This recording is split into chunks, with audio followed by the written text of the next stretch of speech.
So I read Dan Zarella's write-up on his most recent, I suppose it's 6 Deadly Myths.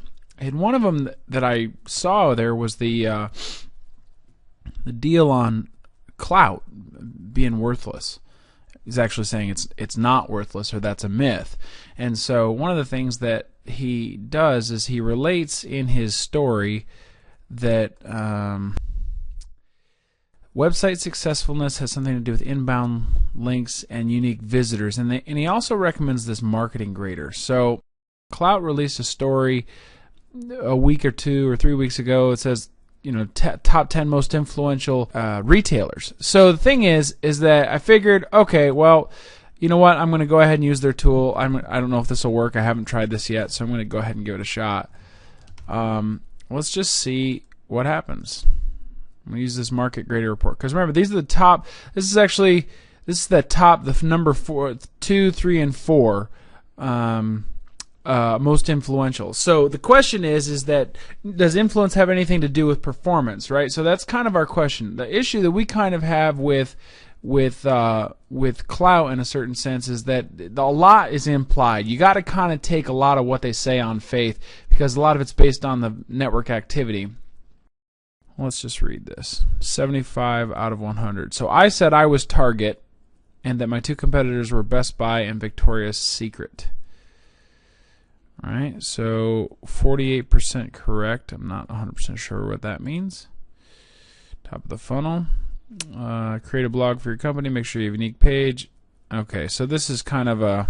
Okay, I see.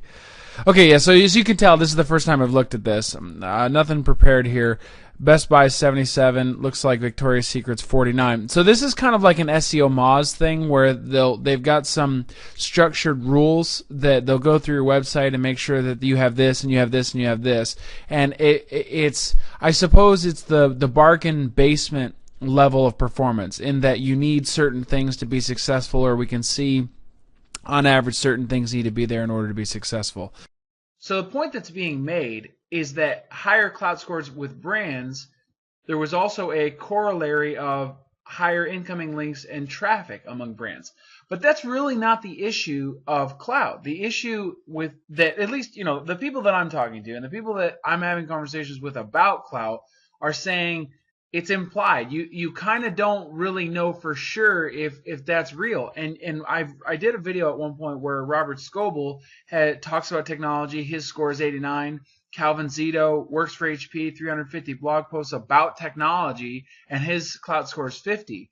Now, it's obvious to see how Calvin is maybe not as active as Robert, but the question is influence. So is the problem this philosophical issue where we've called something influence when it's really popularity? I don't know. I mean, that's not for me to answer. The question that marketers want to know is, how does it help me add to my bottom line? How is it helping me make better, faster decisions? And ultimately, I don't see that Klout is able to do that. Now, it does give you some really interesting graphics, some very interesting trending information about how you interact in the networks and how that changes over time.